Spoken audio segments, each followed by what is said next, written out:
Hello students, welcome back to my channel. यहाँ आपके सामने है क्लास 10th का मॉडल क्वेश्चन पेपर का सेट नंबर 2, जिसका कि पार्ट नंबर 1 हम कंप्लीट कर चुके थे। ये क्लास 10th के सामाजिक विज्ञान विषय का एक अभ्यास प्रश्न पत्र है।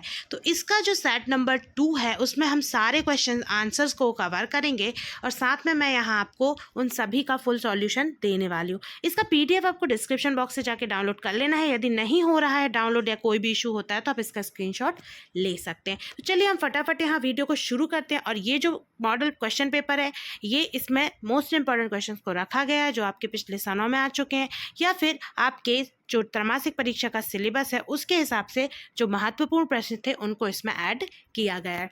तो चलिए हम यहाँ पे बिना समय खराब किए वीडियो को शुरू करते हैं। और मैं यहाँ पे थोड़ा सा फास्टली आपको सारे क्वेश्चन के आंसर बताऊंगी, क्योंकि वीडियो बहुत लॉन्ग हो जाती है, फिर आपको भी देखने में दिक्कत होती है। तो क्वेश्चन नंबर 6, वीडियो को यदि आपने लाइक नहीं किया तो वीडियो को ज़्यादा से ज़्यादा लाइक करिए और साथ में शेयर करना मत भूलिए। वनों से होने वाले प्रत्यक्ष और अप्रत्यक्ष लाभ कौन कौन से हैं, आपको लिखना है। तो देखिए, इसका आंसर तो आप मन से भी लिख सकते हैं बहुत अच्छे से अच्छा। प्रत्यक्ष क्या होते हैं जो कि आपको पता है कैसे, जैसे कि इमारती लकड़ी, जलाऊ लकड़ी ईंधन के लिए, ठीक है। उसके बाद फिर यहाँ पे हम देखेंगे इनने सभी कुछ मिला के लिख दिया। तो अप्रत्यक्ष में हो जाएंगे यही कि वायु के प्रदूषण को कम करते हैं, वायुमंडल की नमी को आकर्षित कर वन को वर्षा कराने में सहायक होते हैं। अप्रत्यक्ष ने हमें जो दिख नहीं रहा है लेकिन है। उसके बाद फिर प्रत्यक्ष में क्या हो जाएगा कि जंगली पशुओं के प्राकृतिक आवास होते हैं। अप्रत्यक्ष में होगा बाढ़ नियंत्रण करने में सहायक होते हैं, ठीक है। तो इस तरीके से यहाँ पे जो भी मतलब यहाँ पे जो भी लाभ है वो आप पढ़ लीजिए। फिर है इसका अथवा नर्मदा बचाओ आंदोलन पर टिप्पणी लिखिए। तो ये रहा इसका आंसर। इसका आप स्क्रीनशॉट लेके इसको पढ़ सकते हैं। फिर है प्रश्न क्रमांक 7, जल प्रदूषण को नियंत्रित करने हेतु 3 उपाय लिखिए। तो ये रहे आपके 3 यहाँ पे उपाय। इवन यहाँ 4 दिए हुए हैं, तो चारों को आप अच्छे से तैयार कर लीजिए। मैं ज़्यादा एक्सप्लेन इसलिए नहीं कर रही हूँ क्योंकि मैंने जैसा कि बताया कि वीडियो फिर 20 मिनट की होगी सिर्फ क्वेश्चन आंसर्स की। तो जब फुल सॉल्यूशन में प्रोवाइड कराऊंगी तो आपके OT और क्वेश्चन आंसर की जो वीडियो है वो 30 मिनट से भी ज़्यादा ऊपर हो जाएगी। तो यहाँ पे आप पढ़ लीजिए, वैसे भी आपका एग्जाम कल ही है। तो यहाँ पे हम देखते हैं फिर उसके अथवा में हिमालय से निकलने वाली नदियाँ एवं प्रायद्वीपीय नदियों में अंतर बताइए। तो ये रहा इसका सॉल्यूशन। आप इसका स्क्रीनशॉट ले लीजिए और अच्छे से इसको पढ़ के याद कर लीजिए। फिर है यहाँ पे आपका प्रश्न क्रमांक 8। प्रश्न क्रमांक 8 में वर्षा जल संग्रहण के किन्हीं 2 उद्देश्यों का वर्णन कीजिए। तो ये रहा इसका आंसर, ठीक है। यहाँ पे आपको उद्देश्य जो है वो दिए हुए हैं, इनको अच्छे से पढ़ लीजिए। यदि मतलब कि बड़ा क्वेश्चन आता है ज़्यादा नंबर का तो उसमें आपको ज़्यादा लिखना पड़ेगा। तो आप इसी को अच्छे से पढ़ के समझ लीजिए और फिर उसमें आप जो भी और बातें हैं इससे जुड़ी हुई जो भी जानकारी है वो आप लिख सकते हैं। तो यहाँ पे इसका अथवा है एकात्मक शासन व्यवस्था से क्या तात्पर्य है। तो ये रहा इसका उत्तर। फिर है अगला प्रश्न, प्रश्न क्रमांक यहाँ पे 9। प्रश्न क्रमांक 9 क्या कहता है कि ग्राम पंचायत के कार्यों का वर्णन कीजिए। तो ये यहाँ पे दिया हुआ है इसका आंसर। ग्राम पंचायत के जो कार्य हैं, तो यहाँ पे 4 प्रमुख कार्य दिए हुए हैं, तो इनको आप अच्छे से पढ़ के तैयार कर लीजिए। फिर है यहाँ पे इसका अथवा संघीय व्यवस्था की 3 विशेषताएं लिखिए। तो ये यहाँ रहा इसका उत्तर। संघीय विशेषताएं की जो संघीय व्यवस्था की 3 विशेषताएं वो यहाँ पे दी हुई है। फिर है यहाँ पे प्रश्न क्रमांक 10, राष्ट्रीय आय का अर्थ आपको बताना है। तो ये यहाँ पे राष्ट्रीय आय का अर्थ दिया हुआ है और इसको इस तरीके से आप उत्तर लिख सकते हैं। फिर है इसका अथवा केरल में शिशु मृत्यु दर कम होने के कारण बताइए। तो ये रहा इसका उत्तर। फिर है यहाँ पे प्रश्न क्रमांक 11। प्रश्न क्रमांक 11 में क्या पूछा गया है कि सतत विकास का अर्थ एवं उद्देश्य समझाइए। तो ये रहा यहाँ इसका उत्तर। यहाँ पे सतत विकास का पहले अर्थ दिया हुआ, फिर उद्देश्य दिए हुए हैं। फिर है यहाँ पे आपका अथवा निजी क्षेत्र से क्या तात्पर्य है। तो ये रहा यहाँ इसका उत्तर। फिर है प्रश्न क्रमांक 12, बेरोजगारी से क्या तात्पर्य है? तो ये आपको बताना है। तो ये रहा इसका आंसर। फिर है इसका अथवा, प्रक्षण बेरोजगारी से आप क्या समझते हैं? उदाहरण देकर समझाइए। तो ये रहा यहाँ इसका उत्तर। फिर है यहाँ प्रश्न क्रमांक 13, मनरेगा 2005 के उद्देश्य की व्याख्या कीजिए। तो ये है मनरेगा 2005 का उद्देश्य। इसकी पूरी व्याख्या यहाँ की गई है कि कौन कौन से इसके यहाँ प्रमुख उद्देश्य हैं। फिर है इसका अथवा, अर्थव्यवस्था के प्राथमिक, द्वितीयक और तृतीयक क्षेत्र से आप क्या समझते हैं? लिखिए। ये देखिए यहाँ पे प्राथमिक, द्वितीयक और तृतीयक क्षेत्रों की परिभाषा दी हुई, साथ में इसके उदाहरण भी दिए हुए हैं। फिर है प्रश्न क्रमांक 14। प्रश्न क्रमांक 14 पूछता है कि मुद्रा क्या है? ये रहा इसका आंसर। फिर है इसका अथवा, भारत में विमुद्रीकरण कब और कैसे किया गया? ये रहा इसका उत्तर।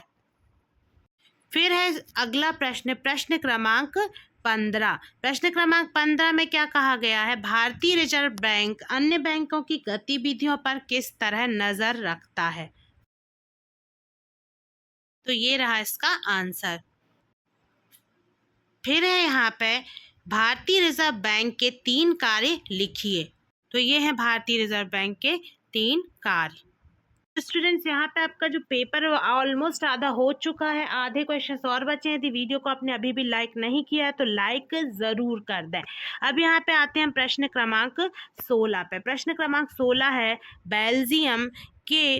बेल्जियम में सामुदायिक सरकार का चुनाव कैसे होता है? तो ये देखिए, ये रहा इसका आंसर।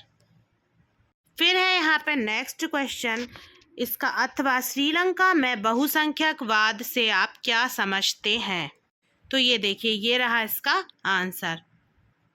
फिर है यहाँ पे प्रश्न क्रमांक 17। प्रश्न क्रमांक 17 में क्या पूछा गया है? सत्ता की साझेदारी का क्या अर्थ है? तो देखिए, ये रहा इसका आंसर। फिर है इसका अथवा, गृह युद्ध किसे कहते हैं? तो देखिए, इसी के नीचे दिया हुआ है, गृह युद्ध किसे कहते हैं। इसका चाहे तो आप सबका स्क्रीनशॉट लेते जाइए। फिर है यहाँ प्रश्न क्रमांक 18। प्रश्न क्रमांक 18 में क्या बोला गया है? भारत के मानचित्र में निम्न को दर्शाइए, जिसमें है मणिपुर, सिक्किम, छत्तीसगढ़ और गोवा। ये देखिए, ये यहाँ पे दर्शाया गया है।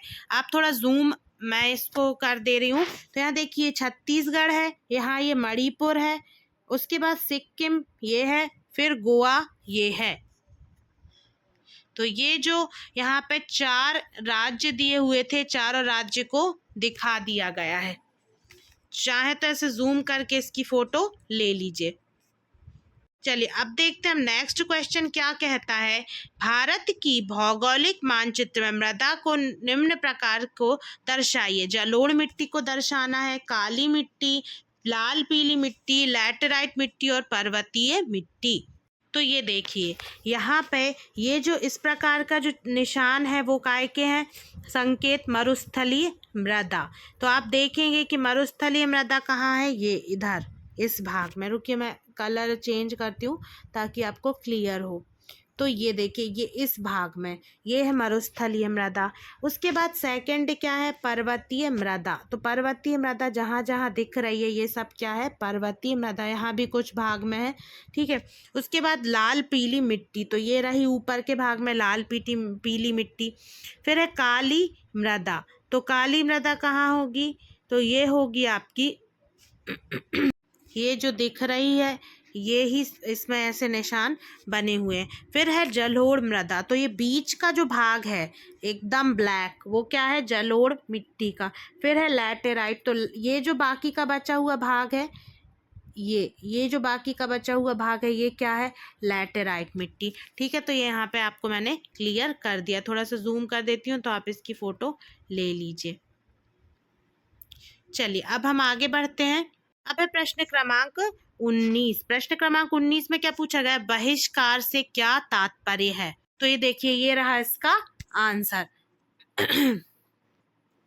अब यहाँ पे है प्रश्न क्रमांक 19 का अथवा। प्रश्न क्रमांक 19 के अथवा में क्या पूछा गया है? गांधी जी की नमक यात्रा का संक्षेप में वर्णन कीजिए। तो ये रहा इसका आंसर, स्क्रीनशॉट ले लीजिए। और ये अच्छा है, सारे आंसर ना पॉइंट्स में दिए हुए हैं, आपको पढ़ने में बहुत आसानी होगी। उसके बाद यहाँ पे है क्वेश्चन नंबर 20। क्वेश्चन नंबर 20 में क्या बोला गया है कि रेशम मार्ग से किन किन वस्तुओं का व्यापार होता था, लिखिए। तो ये रहा इसका उत्तर। ये पिछले स्थानों में भी पूछा गया है, अच्छे से इसको याद कर लें। फिर है इसका अथवा। भूमंडलीकरण या वैश्वीकरण से क्या तात्पर्य है? तो देखिए यहाँ इसका उत्तर दिया गया है, भूमंडलीकरण और वैश्वीकरण से तात्पर्य क्या है। फिर यहाँ हम आ जाते हैं प्रश्न क्रमांक 21 पे। प्रश्न क्रमांक 21 क्या कह रहा है? सतत पोषणीय विकास क्या है, उसके बारे में बताना है। तो ये रहा इसका आंसर। फिर यहाँ पे है अथवा। अथवा में क्या पूछा गया है कि नवीनीकरणीय और अनवीनीकरणीय संसाधन क्या है, समझाइए। तो ये रहा इसका आंसर। ये है नवीनीकरणीय और ये है अनवीकरणीय। ठीक है। अब फिर यहाँ पे हम आगे बढ़ेंगे और देखेंगे क्वेश्चन नंबर 22। क्वेश्चन नंबर 22 क्या कह रहा है? राष्ट्रीय उद्यान और वन्य जीव अभयारण्य में अंतर बताइए। तो ये रहा इसका आंसर। ठीक है, इसका स्क्रीनशॉट ले लीजिए और जितने अंतर हैं सारों को अच्छे से पढ़ लीजिए। हो सकता है 4 नंबर में क्वेश्चन पूछ लिया जाए। फिर है यहाँ पे प्रश्न क्रमांक 22 का अथवा। सरदार सरोवर बांध कहाँ बनाया गया, इसकी क्या उपयोगिता है? तो ये देखिए, ये रहा इसका आंसर। इसका स्क्रीनशॉट ले लीजिए। फिर है यहाँ पे प्रश्न क्रमांक 23। समवर्ती सूची क्या है, वह सत्ता के विकेंद्रीकरण से क्या तात्पर्य है? तो ये रहा इसका आंसर। इसका स्क्रीनशॉट ले लीजिए। इसमें बताया गया है कि यहाँ पे समवर्ती सूची से क्या तात्पर्य है। अगला प्रश्न था कि सत्ता के विकेंद्रीकरण से क्या तात्पर्य, तो ये इसका आंसर हुआ। फिर है यहाँ पे अंतिम प्रश्न 23वें प्रश्न का अथवा। क्या बोलता है कि संघात्मक शासन व्यवस्था जो है उसकी स्थापना के 2 प्रमुख तरीकों का वर्णन कीजिए। तो ये रहा इसका आंसर। यहाँ पे 2 तरीकों का वर्णन किया गया है। पॉइंट्स में भी इस आंसर को अच्छे से लिख सकते हैं। तो यहाँ पे आपका मॉडल जो क्वेश्चन पेपर था उसके सारे क्वेश्चंस मैंने एक ही वीडियो में आपको फटाफट सारे के आंसर्स बता दिए हैं और यहाँ पे ये कंप्लीट होता है। वीडियो को लाइक कीजिए और साथ में चैनल को सब्सक्राइब नहीं किया तो सब्सक्राइब कर दीजिए। Thanks for watching this video.